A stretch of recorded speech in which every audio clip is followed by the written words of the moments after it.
বিজয় সরণি, কারওয়ান বাজার, ফার্মগেট সহ প্রত্যেকটি জায়গায় কিন্তু আমরা দেখেছি লক্ষ লক্ষ মুসল্লি উপস্থিত হয়েছেন এবং নামাজের শেষ মুহূর্তে এখন কিন্তু মানুষ বের হচ্ছেন এক প্রকার ঠেলাঠেলি করে।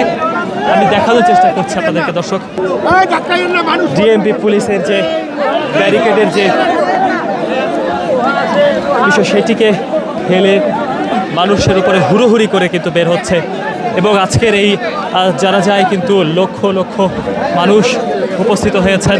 এই মানিক মিয়া এভিনিউ সহ বিজয় সরণি, কারওয়ান বাজার, ফার্মগেট সহ প্রত্যেকটি জায়গায় কিন্তু আমরা দেখেছি লক্ষ লক্ষ মুসল্লি উপস্থিত হয়েছেন এবং নামাজের শেষ মুহূর্তে এখন কিন্তু মানুষ বের হচ্ছেন এক প্রকার ঠেলাঠেলি করে।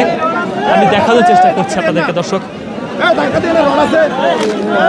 একদম উৎসুক জনতা যারা জানাজায় উপস্থিত হয়েছিলেন।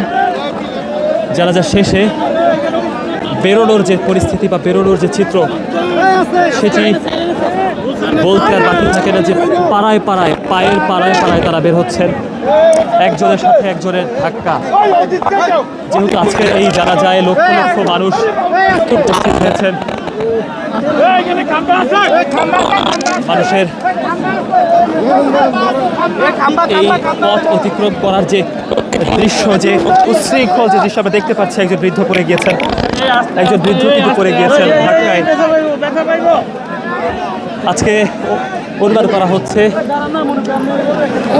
15 থেকে 20 লক্ষ মানুষ আজকে চেয়ারপারসন বেগম জিয়ার জানাজায় উপস্থিত হয়েছেন এবং তারই জানাজায় আজকে ইতিহাসের সব থেকে বড় জানাজা হয়েছে বলে ইতিহাস তৈরি হলো, ইতিহাসের এক নতুন অধ্যায় তৈরি হলো আজকের এই জানাজা। লক্ষ লক্ষ মানুষ কিন্তু জানাজায় সমবেত হয়েছিলেন, তবে শেষের যে চিত্র, এখনকার বের হওয়ার যে পরিস্থিতি, সেটি যদি বলি এক প্রকার উচ্ছৃঙ্খল অবস্থা। বের হওয়ার জন্য একজনের সাথে আরেকজনের যে ধাক্কা বা প্রতিদ্বন্দ্বী আমরা দেখতেই পাচ্ছি দর্শক। আমি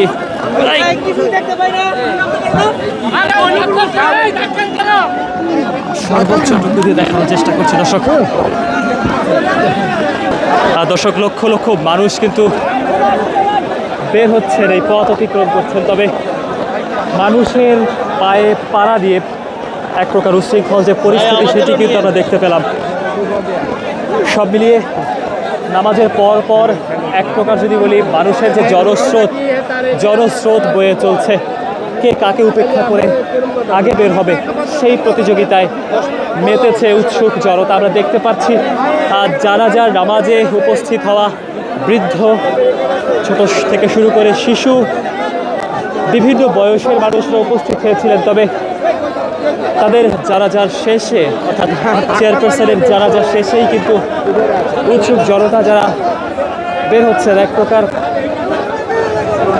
ভয়াবহ যে পরিস্থিতি, মানুষের ঠেলাঠেলি, এক প্রকার পায়ে পাড়া দিয়ে বেরিয়ে যাওয়ার মতো অবস্থা।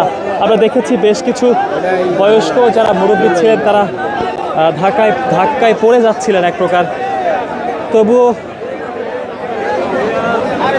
বের হওয়ার চেষ্টায় রয়েছেন। দর্শক, বেগম জিয়া অর্থাৎ চেয়ারপারসন বিএনপির তার জানাজা শেষে কিছুক্ষণ আগেই শেষ হয়েছে। আমরা জেনেছিলাম যে দুপুর 2টায় জানাজা অনুষ্ঠিত হওয়ার কথা ছিল, তবে কিছুটা সময় পরে কিন্তু জানাজা শুরু হয়েছে, অর্থাৎ 3টার দিকে আমরা দেখেছি জানাজা শুরু হয়েছে এবং জানাজার আগ মুহূর্ত পর্যন্ত কিন্তু প্রায় লক্ষ লক্ষ মানুষ কিন্তু এই জানাজা স্থলে উপস্থিত হয়েছেন এবং তাদের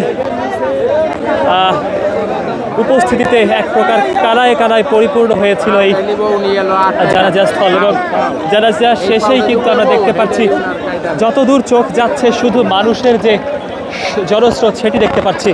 আমি একটু অনুরোধ করব ক্যামেরাটি দূর থেকে দেখানোর জন্য আরেকটু।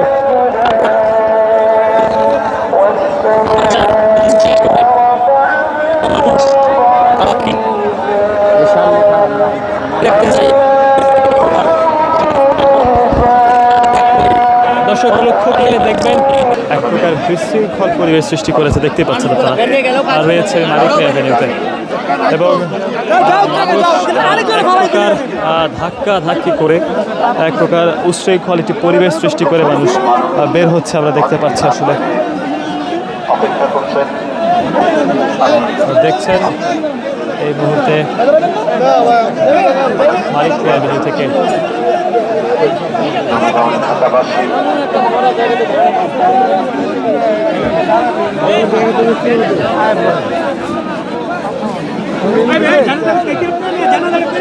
পাবলিকের না গেলে পাবলিক মানুষ হয় না বাঙালি বানাইতে মানুষ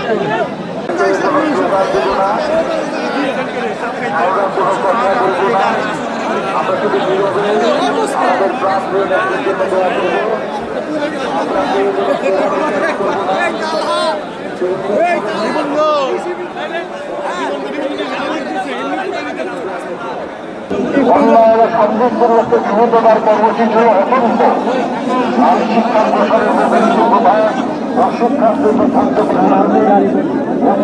প্রবাসীদের কল্যাণের জন্য তার মাঝে দেশের একটি ব্যক্তিগত জনপ্রিয়তা সাংগঠনিক সক্ষমতা দেশের স্বার্থ অনমনীয়তা